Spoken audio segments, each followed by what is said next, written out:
Primer ministro de Cuba, Manuel Marrero Cruz, llama a cumplir de forma estricta con las medidas establecidas para hacer frente a la elevada transmisión de la COVID-19 en el país.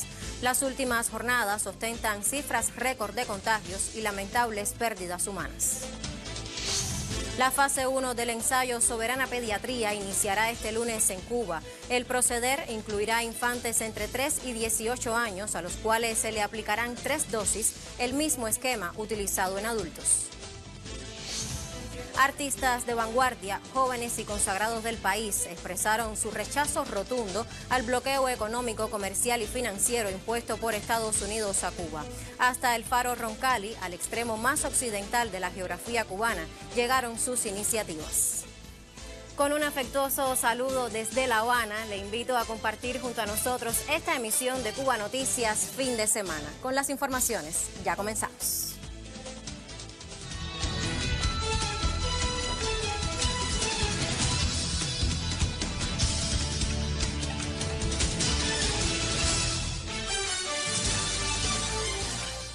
Ya le ampliamos nuestros contenidos. Ante la elevada transmisión de la COVID-19 en Cuba, que registra cifras récord, el primer ministro cubano Manuel Marrero Cruz hizo un llamado a las autoridades de cada territorio a cumplir de forma estricta con las medidas establecidas. A la reunión del Grupo Temporal de Trabajo del Gobierno para la Prevención y Control de la Enfermedad asistió el presidente de la Asamblea Nacional del Poder Popular y del Consejo de Estado, Esteban Lazo Hernández. Representantes gubernamentales de provincias con una alta transmisión como Pinar del Río, La Habana, Matanzas, Ciego de Ávila, Camagüey y Santiago de Cuba rindieron cuenta sobre su situación epidemiológica y las medidas que se adoptan en cada territorio. Ante el complejo, Cruz llamó a arreciar las medidas aprobadas en el Plan Nacional sin justificaciones ni improvisaciones. Continúa siendo la causa principal, en primer lugar, el no cumplimiento de los planes que están establecidos. De una manera u otra, los planes recogen las acciones principales que hay que ejecutar, que hay que mantener según la etapa y la fase que se encuentra cada territorio. Y eso no se está cumpliendo. Se evidencian cansancios, se evidencian determinados métodos de trabajo, métodos de dirección que se alejan del camino correcto. Y entonces priman las improvisaciones. El premier cubano insistió en el necesario apoyo de la población y las autoridades de los territorios desde el municipio para cumplir con lo establecido, con el rigor que exigen estos tiempos, incluso en aquellos lugares donde se realiza la vacunación. La vacuna sola no resuelve. La vacuna tiene que ir, ese proceso de intervención sanitaria, esa vacuna tiene que ir acompañada de disciplina, de control, de verdad que las cosas funcionen como están los planes. En esto hace falta un cambio importante. Que no sea mañana vamos a cerrar esto, mañana no, así no funcionan las cosas. El llamado es también a la conciencia de padres y tutores para cuidar a nuestros niños y adolescentes, teniendo en cuenta que las cifras van en aumento en ese sensible grupo etario. En la última jornada sobrepasaron los 400 positivos a la COVID-19 menores de 20 años. Y a propósito de la situación epidemiológica, Cuba registró un total de 2.403 nuevos casos de COVID-19 y 12 muertes en las últimas horas. En su habitual comparecencia televisiva, el director nacional de epidemiología del Ministerio de Salud señaló que en la isla caribeña un total de 179.656 personas han sido afectadas por este padecimiento desde el 11 de marzo de 2020. Hoy Cuba registra la cifra más alta de casos activos con 11.100. En la jornada se diagnosticaron 2.403 personas con COVID-19 y lamentablemente 12 fallecidos por complicaciones asociadas a la enfermedad. La transmisión autóctona ratifica la tendencia al crecimiento. Y los 2 últimos días consecutivos por encima de 2.300. Realmente son cifras extremadamente elevadas, que lo único que pueden hacernos reflexionar es en la elevada transmisión que estamos teniendo y la importancia de incrementar. Recuerdo que al principio de estos incrementos hubo alguien que dijo, no, si el virus es 5 veces más contagioso, pues me tengo que proteger 5 veces más. Y es así, ayer se comentaba en una de las reuniones que tuvimos, cómo se plantea ya que con estas nuevas cepas, caminando al lado de una persona sin nasobuco, pues puedes contagiarte, incluso ni sin hablar directamente con ella en este caso. Las provincias de La Habana, Mayabeque, Matanzas, Santi Espíritu, Ciego de Ávila, Camagüey, Holguín y Santiago de Cuba reportan la mayor cantidad de contagios. En el día también se acumula la cifra más alta de casos activos en edades pediátricas, con 1.726. Podemos decir que durante 14 días consecutivos se han diagnosticado más de 200 casos pediátricos diariamente. La cifra más elevada también de pacientes en edades pediátricas en salas de terapia intensiva, 11 pacientes, 6 graves y 5 críticos, y uno de los críticos, lamentablemente, con un cuadro un tanto inestable. De manera total, en las salas de terapia intensiva permanecen 95 pacientes graves y 59 críticos, y aunque se emitieron 1.658 altas clínicas, el balance es negativo. Ante la elevada transmisión y a pesar del avance en el proceso de intervención sanitaria, protocolos de bioseguridad. La segunda etapa del ensayo Soberana Pediatría comprende la población infantil entre 3 y 12 años de edad. Este jueves comenzó la inclusión y reclutamiento de los sujetos en ese rango etario y los 25 menores seleccionados serán vacunados el lunes 28 de junio, próximamente, dando inicio a la fase 1 del ensayo en esas edades. Los detalles los trae la periodista Dianic Flores. El ensayo clínico de Soberana 02 en edades pediátricas entre 12 y 18 años inició recientemente en la capital cubana. Una vez valorada su seguridad, este lunes se comenzará también en el grupo de infantes mayores de 3 años. Empezamos la inclusión de los niños comprendidos entre 3 y 12 años. Estos niños serán vacunados, los 25 que queden seleccionados serán vacunados el lunes de la semana que viene. Y bueno, ya ahí comenzaríamos entonces la fase 1 con los niños de esta edad. El diseño de este ensayo está concebido en fase 1-2. Y este resultado de seguridad de los adolescentes entre 2 y 18 años no solo permite comenzar en las edades más pequeñas, sino también ampliar la muestra a otros 150 niños entre la edad de 2 y 18 años. Y ese proceso también comenzará la semana. De vacunas, dedicarse a la población pediátrica es parte de su quehacer cotidiano y de sus resultados durante mucho tiempo. Nosotros llevamos muchos años trabajando en vacunas pediátricas. Para nosotros fue motivo de tremenda felicidad y casi convertimos eso en una fiesta COVID, como siempre decimos, con todos los requerimientos que debe tener. Pero realmente ha habido muy buen ambiente, la disposición de los padres a que los niños participen en sus ensayos. En el caso incluso de los adolescentes tienen que asentir, o sea, no solo tenemos el consentimiento informado de la madre y el padre, sino que el adolescente también tiene que firmar su disposición, es lo que define la ética de los estudios en estas poblaciones. Y bueno, realmente en Juan Manuel Márquez, y bueno, fue inspeccionado por la entidad regulatoria del CERME, también pasó sin problemas de inspección y bueno, seguirá acompañando en las próximas semanas. O sea, eso marcha muy bien. Todo se está cumpliendo y bueno, la vacuna comenzó su camino en las poblaciones pediátricas. Indudablemente, vacunar a nuestros infantes y adolescentes es una prioridad para el país y para la ciencia. Dianic Flores, Cubavisión Internacional. Hacemos una primera pausa en nuestra emisión y a la vuelta compartiremos otras informaciones. Usted continúe con nosotros.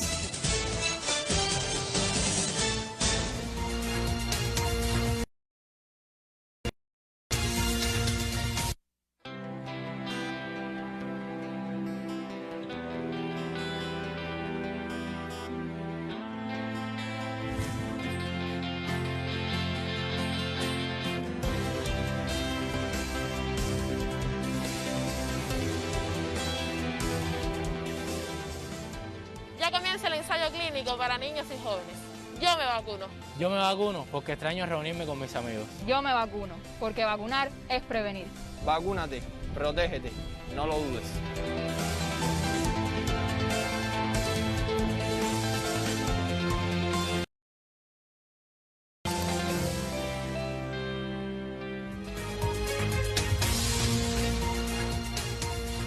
Estamos de vuelta en nuestra emisión y ahora le informo que la unidad empresarial de base Muebles del Hogar Santiago Madesa se mantiene como uno de los centros exitosos del polo de la industria ligera por el cumplimiento de sus indicadores económicos y productivos en su misión de diseñar, fabricar y comercializar mobiliario para el turismo, de oficina y en sectores priorizados como la educación, salud pública, comercio interior y otros. La organización de su colectivo garantiza un ritmo creciente de la productividad, ahora con mejores condiciones gracias a la inversión que Moderna.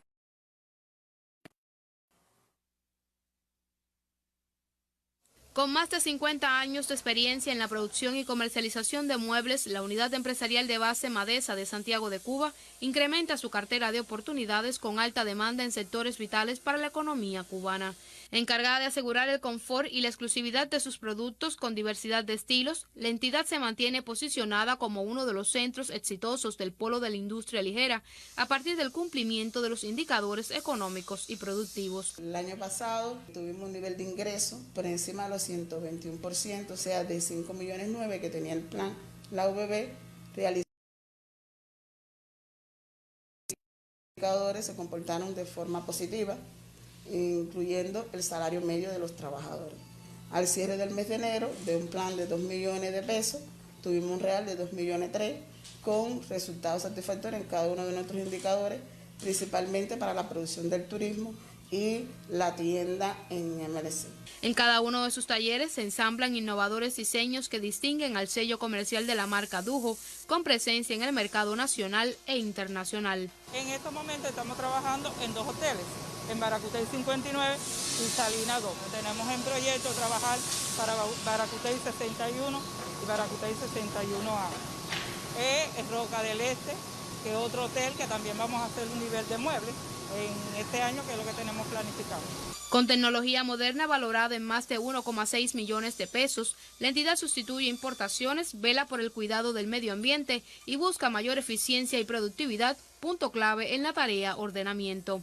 Es algo que ha venido para bien, no solamente por el incremento salarial, sino una serie de acciones que las empresas estatales socialistas tienen que realizar para realmente ser totalmente eficientes. Ante el rebrote de la COVID-19 en el territorio, el personal altamente calificado cumple con los protocolos de bioseguridad. Nosotros podemos decir que los trabajadores tienen conciencia de la importancia del distanciamiento y de corregir y aplicar todas las medidas que están establecidas. La UEB Madesa Santiago es una industria que pretende crecer en producciones y estrategias tecnológicas que consoliden el progreso de la economía del país. Tiempo para conocer el comportamiento de las variables meteorológicas en Cuba y para ello recibimos en el estudio a la máster en ciencias, Ginelis Bermúdez. ¿Cómo estás, Ginelis? Gracias, un placer siempre compartir con ustedes la información meteorológica. Se mantienen las condiciones de tiempo inestable en nuestra área geográfica, relacionado ahora con el paso de una onda tropical al sur del occidente del país, interactuando con una vaguada superior a unos 9 a 12 kilómetros de altura que genera un flujo húmedo, cálido e inestable sobre la región occidental y en algunas localidades del interior y sur del resto del país, relacionado también con el fuerte calentamiento del día, generan áreas de chubascos, tormentas eléctricas en gran parte del territorio nacional.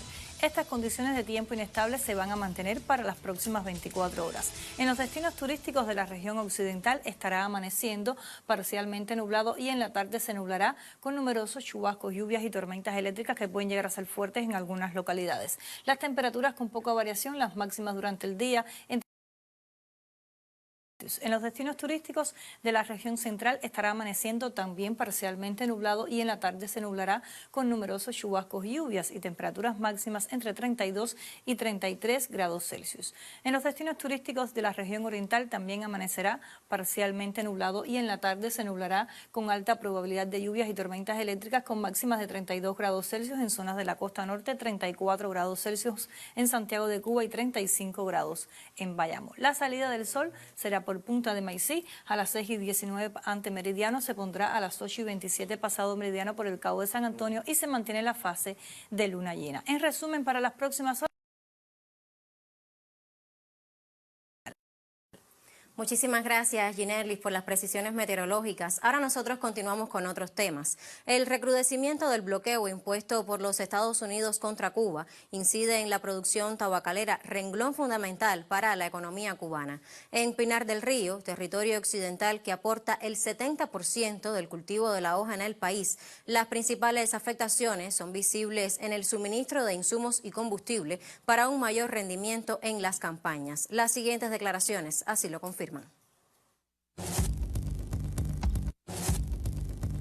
Hoy tenemos una ligera afectación en el caso del nitrato de amonio, donde ya sabemos que hay parte de la plantación que realmente no va a recibir ese beneficio, pero totalmente, bueno, eso realmente afecta los rendimientos. Quizás cuando un momento vamos a recibir estos insumos de un país más cercano, con menos costo, hay que estarlos recibiendo, bueno, en otros países, que realmente el costo se hace mayor. También nos ha limitado la adquisición de sistemas de riego, tanto de aspersión como de goteo para el tabaco tapado y el tabaco Virginia.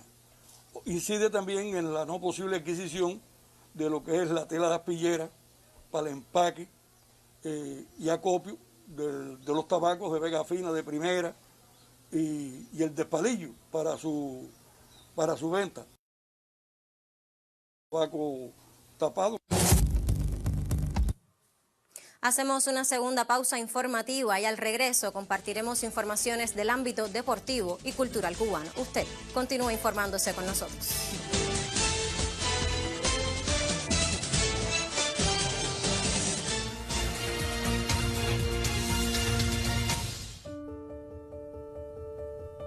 Carlos Miguel no puede acceder a sitios web imprescindibles para su trabajo como emprendedor de las tecnologías. Leudis, ciego de nacimiento, no tiene dispositivos médicos parlantes. Lourdes no donde lo depositan se niega a hacer transferencias a Cuba. El ron y el tabaco cubano siguen sin comercializarse en el mercado norteamericano. Nuestros científicos se reinventan todos los días para que nuestros candidatos vacunales avancen a pesar de la ausencia de reactivos o equipos clave. Algunos dicen que el bloqueo no existe, que es una excusa, que está diseñado para afectar al gobierno y no a la gente. Sin embargo, la vida diaria en Cuba demuestra lo contrario.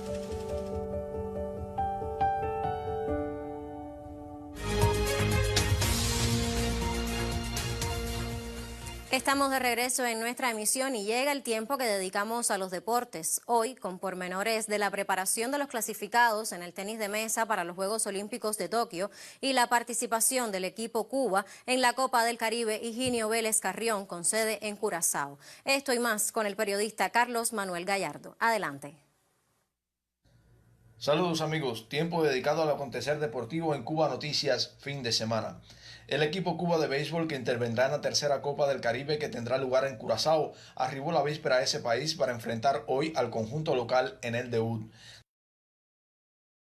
la primera ronda del torneo, Cuba continuará su calendario el domingo 27 ante Islas Vírgenes y en la jornada siguiente rivalizará frente a Perú antes de disfrutar de la jornada de descanso el martes 29. Según el programa del evento, la mayor de las Antillas comenzará la segunda vuelta el miércoles próximo ante Curazao, el 1 de julio chocará ante Islas Vírgenes y finalizará la etapa preliminar el día 2 contra Perú. Sobre la calidad de la preparación del conjunto y la posible alineación para el primer partido, comentó el DT Pablo Civil al colega Hernández Luján. Estoy bien contento con estos muchachos. Se ha visto la mejoría de cada uno de ellos. Un trabajo en equipo muy positivo y creo que... Pablo. Bueno, en primera base estamos pensando en Guillermito, en segunda base Santiaguito, en tercera base Pavel Quesada. Estamos en el cielo alrededor de la segunda base con Arencibia y el caso de Mateo. Y estamos pensando en los jardines a Yasniel en el left field, Guiver en el center field y Laza en el right field. Y como receptor, bueno, estamos pensando en Andri Pérez. Yander, el primer abridor. Yander, estamos pensando también que sea el primer abridor, sin descartar los otros abridores, porque como el picheo está libre en ese primer juego, queremos, teniendo en cuenta que vamos a jugar con el equipo sede, un pitcher abridor de los 2 siguientes juegos en ese partido, y lo vamos a hacer sin que nos tiemble la mano, porque vamos a buscar ese primer partido a toda costa. Tras darse a conocer la clasificación de 6 judocas cubanos para los Juegos Olímpicos de Tokio, un equipo de prensa de Cubavisión Internacional obtuvo declaraciones del comisionado nacional de la disciplina, Rafael Manso, sobre la preparación de los atletas de cara a la cita bajo los 5 aros. Ellos actualmente se encuentran entrenando a la burbuja en el Cerro Pelado, tienen 3 uques cada uno, o sea, 3 parejas con que trabajar individualmente para así acabar de fomentar más las técnicas a desarrollar en la Olimpiada. Se viene trabajando fuerte, nos quedan 4 semanas donde se debe partir el día 14 de julio para la Villa Olímpica. Allá también va a haber una semana de entrenamiento y aclimatación a Japón, ¿no? Donde se va a estar.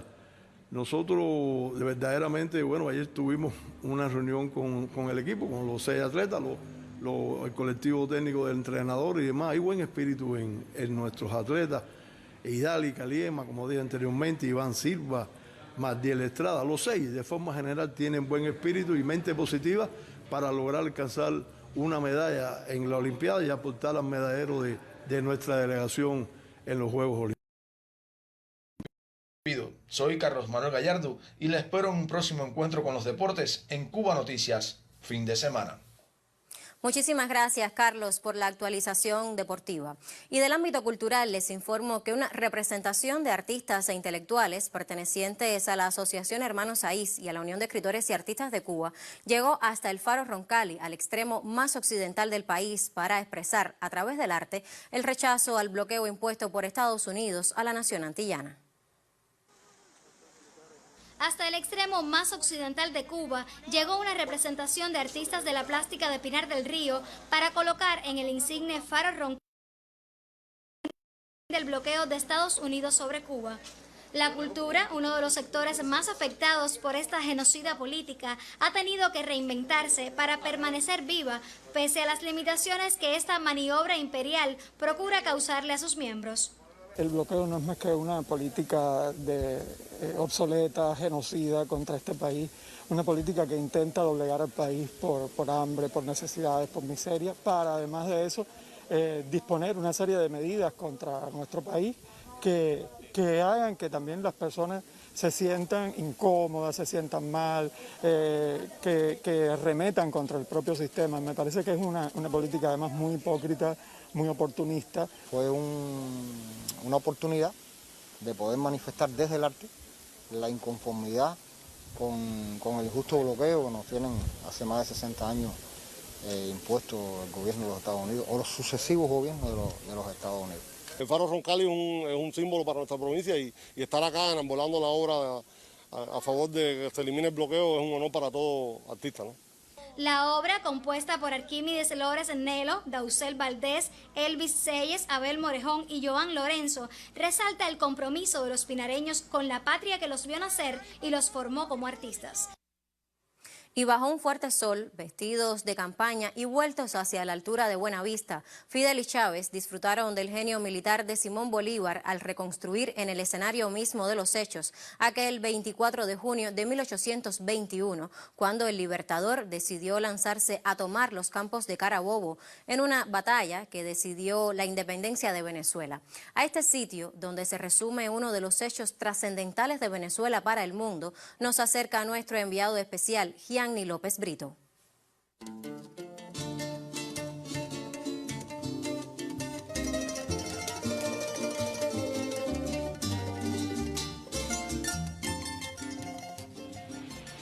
Era el mediodía del pasado 21 de junio y en Campo Carabobo se preparaba el desfile militar por el bicentenario de la batalla librada en estos predios el 24 de junio de 1821 por tropas al mando de Simón Bolívar. A pesar de los ensayos, nuestro equipo tuvo acceso bajo el sol abrasador al conjunto monumental Campo Carabobo, construido entre los años 1921 y 1936.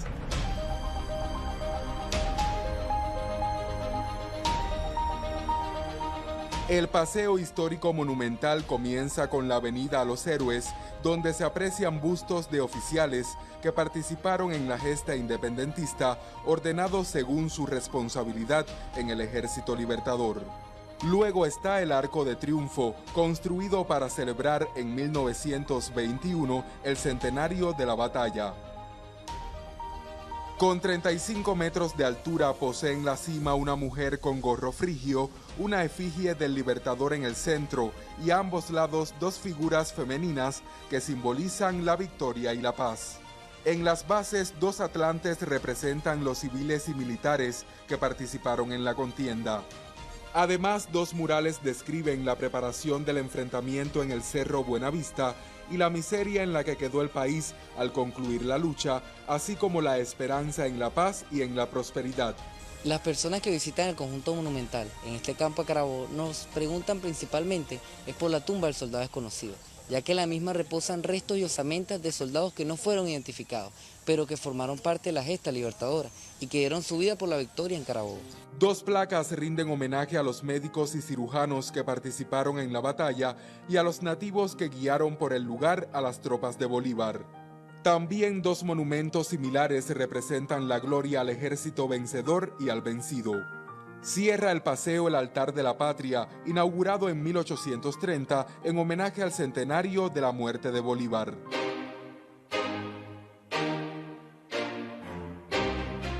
El monumento posee figuras de bronce del Libertador, de los comandantes de las divisiones y relieves de los pasajes de la gesta, narrados de derecha a izquierda. Todo sobre rocas traídas del estado Guárico, donde próceres de la independencia perdieron 3 enfrentamientos ante el ejército realista español.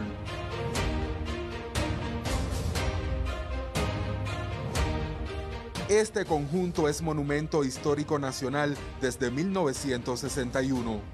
El lugar fue escenario de la victoria que puso fin al dominio colonial español en Venezuela para convertirse en acontecimiento trascendental de la historia de nuestra América.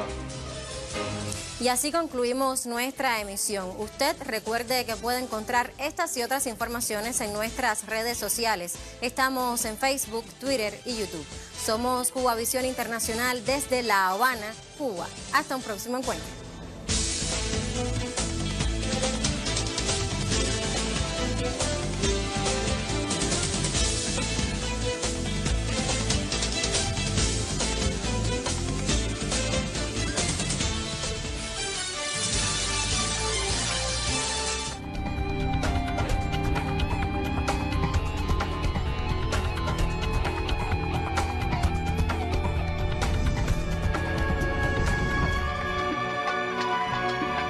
Excelente actor de teatro, por lo que mereció el Premio Nacional en 2007.